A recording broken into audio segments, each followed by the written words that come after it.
ഇച്ചിരി വിഷമത്തോടു കൂടിയാണ് ഞാൻ ഈ വീഡിയോ ചെയ്യുന്നത്.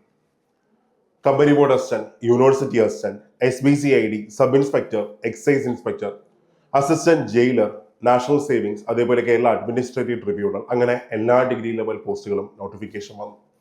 Company board LGS, VFA, beverage LD പോലെയുള്ള 10th ലെവൽ പരീക്ഷകളുടെ നോട്ടിഫിക്കേഷൻ എത്തി. CPO, WCPO, APO, അതേപോലെ തന്നെ ഫയർഫോഴ്സ്, ദെൻ എക്സൈസ് ഇൻസ്പെക്ടർ, എല്ലാ നോട്ടിഫിക്കേഷനും യൂണിഫോം പോസ്റ്റുകളുടെ നോട്ടിഫിക്കേഷനും വന്നു. 2025 ഒത്തിരി നല്ല നോട്ടിഫിക്കേഷൻസ് ഉണ്ടായിരുന്ന ഒരു വർഷമാണ്. പക്ഷേ ഏജ് ഓവർ ആയവരെ PSC പരിഗണിച്ചിട്ടില്ല. അപ്പൊ നിങ്ങൾ ചിന്തിക്കും, ഏജ് ഓവർ ആയവരെ എന്തിനാണ് പരിഗണിക്കേണ്ടത്, അതിൻ്റെയൊക്കെ ആവശ്യം എന്താണ്? പക്ഷേ തങ്ങളുടേതായ തെറ്റല്ലാത്ത സംഭവിച്ചൊരു കാര്യത്തിന് അവരെ പരിഗണിച്ചേ പറ്റത്തുള്ളൂ. അപ്പൊ ഇത് രണ്ട് രീതിക്കും തിരിയാവുന്ന ഒരു വിഷയമാണ്. അതായത് വിമർശനങ്ങൾ ഒരുപാട് വരാനുള്ള ഒരു വിഷയമാണ്.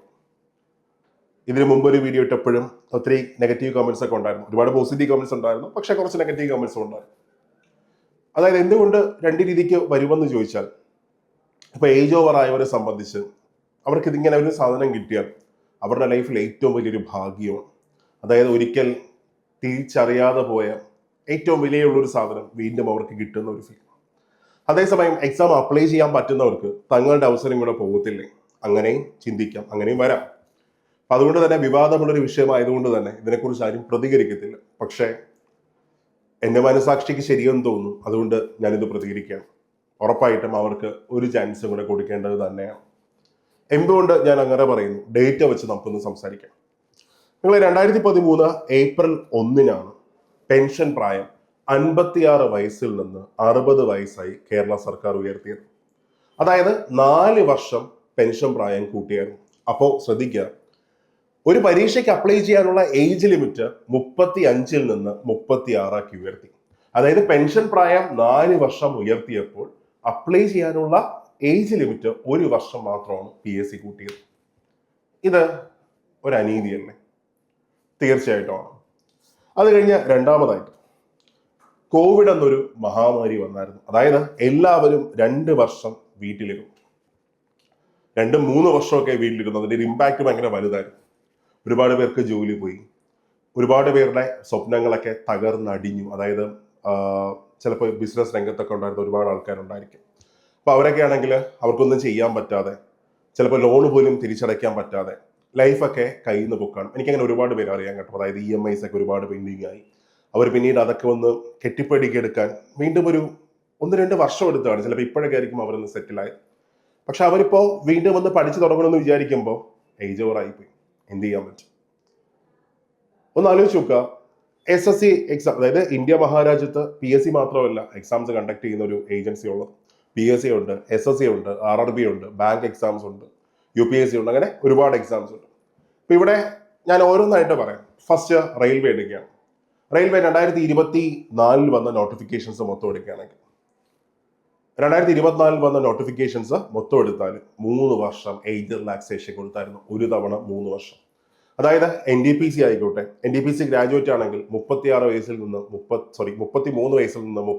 ഉയർത്തി. NDPC അണ്ടർ ഗ്രാജുവേറ്റ് ആണെങ്കിൽ 30 വയസ്സിൽ നിന്ന് 33 ഉയർത്തി. ഇനി ഗ്രൂപ്പ് ഡി ആണെങ്കിലോ, ഗ്രൂപ്പ് ഡിയും അതുപോലെ തന്നെ 33 വയസ്സിൽ നിന്ന് 36 ഏജ് ഉയർത്തിയായിരുന്നു. ഒരു തവണ എല്ലാവർക്കും അതിന്റെ ഒരു റിലാക്സേഷൻ കൊടുത്തു. SSCയും അതുപോലെ തന്നെയാണ്. ഒരു തവണത്തേക്ക് SSCയും ഏജ് റിലാക്സേഷൻ കൊടുത്തായിരുന്നു. പക്ഷേ PSC ആണെങ്കിലോ, PSC ഏജ് റിലാക്സേഷൻ കൊടുത്തിട്ടില്ല. PSCയിൽ അവസരങ്ങൾ പോയ ഒരുപാട് നോട്ടിഫിക്കേഷൻസ് ഉണ്ട്. ഇപ്പൊ ഞാൻ ഓരോന്നായിട്ട് പറയുകയാണെങ്കിൽ LD എടുക്കാം. 2016 നോട്ടിഫിക്കേഷൻ വന്നു, 2019 നോട്ടിഫിക്കേഷൻ വന്നു, അടുത്ത നോട്ടിഫിക്കേഷൻ വരെയാണ് 2022 നോട്ടിഫിക്കേഷൻ വന്നിട്ടില്ല, 23 വന്നത്. സോ ഒരു വർഷം അവിടെ പോയി. അതേപോലെ എക്സൈസ് ഇൻസ്പെക്ടർ എടുക്കുകയാണെങ്കിൽ നിലവിൽ റാങ്ക് ലിസ്റ്റ് പോലും ഇല്ല, അവിടെയും ചാൻസ് അങ്ങ് പോയി. അങ്ങനെ ഒത്തിരി എക്സാംസ് വരാതെ പോയിട്ടുണ്ട്.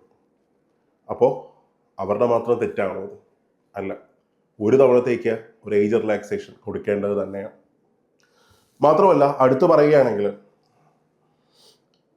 PSC ഇപ്പോഴും ഹയർ ഏജ് ആയിട്ടുള്ള ബാക്കി പോസ്റ്റുകളുണ്ട്. അതായത് പ്രായം കൂടിയവർക്കും അപ്ലൈ ചെയ്യാൻ പറ്റുന്ന പോസ്റ്റുകളുണ്ട്. അത് സ്റ്റേറ്റിന് തീരുമാനിക്കാവുന്ന ഒരു കാര്യമാണ്.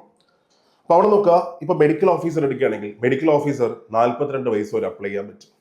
ഇനി കോഓപ്പറേറ്റീവ് സെക്ടർ നോക്കുകയാണെങ്കിൽ 40 വയസ്സ് വരെ അപ്ലൈ ചെയ്യാൻ പറ്റും. അതേപോലെ അസിസ്റ്റന്റ് പ്രൊഫസർ 50 വയസ്സ് വരെ അപ്ലൈ ചെയ്യാൻ പറ്റും. LP UP 40 വയസ്സ് വരെ അപ്ലൈ ചെയ്യാൻ പറ്റും. അതേപോലെ കൂടൽമാണിക്യം ദേവസ്വം ബോർഡ് LD ഒക്കെ നോക്കുകയാണെങ്കിൽ അവിടെയും 40 വയസ്സ് വരെ അപ്ലൈ ചെയ്യാൻ പറ്റും.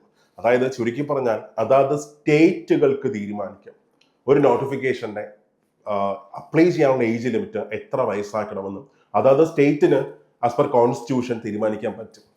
അപ്പൊ ഇവിടെ നമ്മുടെ സർക്കാർ അതൊന്ന് തീരുമാനിച്ചാൽ അവർക്ക് ഇനിയും ചെയ്യാവുന്നതേ ഉള്ളൂ. ഗവൺമെന്റ് ഒന്ന് വിചാരിച്ചാൽ ഉറപ്പായിട്ടും എല്ലാ കാര്യങ്ങളെയും മാറ്റാൻ പറ്റും. ഇപ്പൊ കേരള സർക്കാർ നോക്കുകയാണെങ്കിൽ എനിക്ക് കേരള ഗവൺമെന്റിന്റെ ഏറ്റവും ഇഷ്ടപ്പെട്ട കുറച്ച് കാര്യങ്ങളുണ്ട്. അതായത് പെൻഷൻ കൊടുക്കുന്നുണ്ട് പ്രായമായവർക്ക്, വളരെ നല്ലൊരു കാര്യമാണ്. കാര്യം വേറെ ആരും നോക്കാനില്ലാതെ അവർക്കൊരു മാസം 1600 രൂപയൊക്കെ കിട്ടുക എന്ന് പറഞ്ഞാൽ അടുത്ത് 2000 ആക്കി ഉയർത്താൻ പോകുന്നു. അവരുടെ മരുന്നിനുള്ള ചെലവ് മൊത്തം അതിനകത്ത് അങ്ങ് പോകും. അവരുടെ കൊച്ചു കൊച്ചു കാര്യങ്ങളൊക്കെ അതിനകത്ത് കംപ്ലീറ്റ് ആക്കാൻ പറ്റും. എന്ന് വെച്ചാൽ മറ്റൊരാളുടെ മുമ്പിൽ കൈനീട്ടേണ്ട ഒരു അവസ്ഥ വരത്തില്ല. ഏറ്റവും മികച്ചൊരു കാര്യമാണ്. അപ്പൊ അതേപോലെ തന്നെ ഗവൺമെന്റ് ഹോസ്പിറ്റലിൽ പോവുകയാണെങ്കിൽ സൗജന്യമായിട്ട് മെഡിസിൻ ബാക്കി എല്ലാം കിട്ടുന്നുണ്ട്. വിദ്യാഭ്യാസം ഇപ്പൊ സ്കൂളുകളൊക്കെ ആണെങ്കിൽ ഞാനൊരു ഗവൺമെന്റ് സ്കൂളിലാണ് പഠിച്ചത്. അപ്പൊ അന്ന് സൗകര്യങ്ങളൊന്നും ഇല്ലായിരുന്നു. പക്ഷെ ഇന്ന് നമ്മളൊക്കെ സെമിനാറിനൊക്കെ പോകുമ്പോൾ പ്രൊജക്ടർ എല്ലാം മോസ്റ്റ് മോഡേൺ ആണ്. പക്ഷെ ആ ഗവൺമെന്റിന്റെ ഒരു വിഷണറി എവരുടെ ഭാഗത്തും കൂടെ ഒരു വരേണ്ടതല്ലേ? ഒരവസരം കൂടെ അവർ അർഹിക്കുന്നുണ്ട് തീർച്ചയായിട്ടും. അപ്പോൾ അടുത്തൊരു തർക്കം വരും. LP UP ഒക്കെ ആണെങ്കിൽ ഇത്രയും പഠിച്ചതല്ലേ, BA കഴിഞ്ഞ് അടുത്ത BEd പോയി. അവിടെ 3 വർഷം പ്ലസ് ആ BEdന്റെ വർഷം. അപ്പൊ അത്രയും കോമ്പൻസേറ്റ് ചെയ്യാനായിട്ട് 40 വർഷം ഏജ് റിലാക്സേഷൻ കൊടുക്കുക, അല്ലെങ്കിൽ 40 വർഷം ആക്കേണ്ട ആവശ്യമുണ്ട്, അങ്ങനെ പറയാം. അവരോട് എനിക്ക് ചോദിക്കാനുള്ളത്, എല്ലാം ഇങ്ങനെ തന്നെയല്ലേ? ഇന്നൊരു ഡിഗ്രി ഒരാൾ കംപ്ലീറ്റ് ചെയ്യണമെങ്കിൽ പോലും 4 വർഷം എടുക്കും. BTech ആണെങ്കിൽ 4 വർഷമാണ്. അത് കഴിഞ്ഞ പലരും MA കഴിഞ്ഞ ആൾക്കാരാണ്, അല്ലെങ്കിൽ പോസ്റ്റ് ഗ്രാജുവേഷൻ കഴിഞ്ഞ ആൾക്കാരാണ്, അടുത്ത സ്കിൽഡ് ആയിട്ടുള്ള മറ്റ് കോഴ്സുകൾ പഠിച്ച ആൾക്കാരാണ്. അപ്പോൾ അവരവരുടെ നല്ലൊരു പ്രായം വിദ്യാഭ്യാസത്തിന് വേണ്ടി ചെലവാക്കുമ്പോൾ ഏജ് ലിമിറ്റ് ഉയർത്തിയാൽ ഒന്നും സംഭവിക്കാനൊന്നുമില്ല. മാത്രമല്ല നമ്മുടെ കേരളത്തിന്റെ മറ്റൊരു പ്രത്യേകത, ഇവിടെ സർവീസ് സെക്ടറാണ് കൂടുതലും വരുന്നത്. അതായത് പ്രൈവറ്റ് മേഖലയിലെ സ്ഥാപനങ്ങൾക്ക് ഒരു ലിമിറ്റേഷൻ ഉണ്ട്. വളരെ കുറച്ച് സ്ഥാപനങ്ങൾ മാത്രമേ നമ്മുടെ നാട്ടിലുള്ളൂ. ഇപ്പൊ നിങ്ങൾ ചുറ്റുമൊന്ന് ആലോചിച്ച് നോക്കിയാൽ ഒരു 50 പേരിൽ കൂടുതൽ ജോലി കൊടുക്കുന്ന എത്ര സ്ഥാപനങ്ങൾ നിങ്ങൾക്ക് അറിയാമോ? ചുറ്റും ഒന്ന് ആലോചിച്ച് നോക്കിയേ. ഒരു മൊട്ടർ സുജി ഉണ്ടാക്കുന്ന ഒരു കമ്പനിയെങ്കിലും ചുറ്റുമുണ്ടോ? ഇല്ല. അപ്പൊ നമ്മുടെ നാട് പ്രൊഡക്ഷനിലെ കോൺസെൻട്രേറ്റ് ചെയ്യുന്നില്ല. എന്തുകൊണ്ട് കേരളീയർ അല്ലെങ്കിൽ മലയാളികൾ ലോകത്ത് എല്ലാ സ്ഥലത്തുമുണ്ട്? നമ്മൾ പലരും അഭിമാനത്തോടെ പറയുന്ന ഒരു പോയിന്റാണ്, എവിടെ പോയാലും മലയാളികളെ കാണാൻ പറ്റും. എന്തായിരിക്കും കാരണം? ഒരു യൂറോപ്പിനെ കേരളത്തിൽ വന്ന് പണിയെടുക്കുന്നത് നമുക്ക് കാണാൻ പറ്റത്തില്ല, പക്ഷെ നമ്മൾ എല്ലാ സ്ഥലത്തും പോയി കാണാം. നമുക്കിവിടെ എന്തില്ലാത്തത് കൊണ്ടാണ്? അവസരങ്ങൾ ഇല്ലാത്തതുകൊണ്ടാണ്. ആ അവസരങ്ങൾ കൊടുക്കേണ്ടത് ആരുടെ കടമയാണ്? ഗവൺമെന്റിന്റെ കടമയാണ്. അപ്പൊ ഒരു തവണ അവർക്കൊരവസരം തീർച്ചയായിട്ടും കൊടുക്കേണ്ടത് തന്നെയാണ്. അത് കഴിഞ്ഞ് അടുത്ത് പറയുകയാണെങ്കിൽ ബാക്കിയുള്ള സംസ്ഥാനങ്ങൾ ഇത് ചെയ്തിട്ടുണ്ടോ? കേരളം മാത്രമാണോ? ബാക്കിയുള്ള സംസ്ഥാനങ്ങൾ ചെയ്യുന്നുണ്ടോ? തീർച്ചയായിട്ടും ചെയ്തിട്ടുണ്ട്. ബാക്കിയുള്ള സംസ്ഥാനങ്ങൾ ഏജ് ലിമിറ്റ് ഉയർത്തിയിട്ടുണ്ട്. ഉദാഹരണം എടുക്കുകയാണെങ്കിൽ ഒഡീഷ എടുക്കുക. ഒഡീഷ 32 വയസ്സിൽ നിന്ന് 42 വയസ്സാക്കി ഏജ് ലിമിറ്റ് ഉയർത്തി. അതായത് യൂണിഫോം പോസ്റ്റ് ഒഴിച്ച് ബാക്കിയുള്ള പോസ്റ്റുകൾക്കെല്ലാം 42 വയസ്സ് വരെ ജനറൽ കാറ്റഗറിക്ക് അപ്ലൈ ചെയ്യാൻ പറ്റും. അതേപോലെ തെലങ്കാന നോക്കുകയാണെങ്കിൽ ഒരു തവണത്തേക്ക്, അതായത് 2 വർഷത്തേക്ക് 46 വയസ്സാക്കി ഏജ് ലിമിറ്റ് ഉയർത്തി.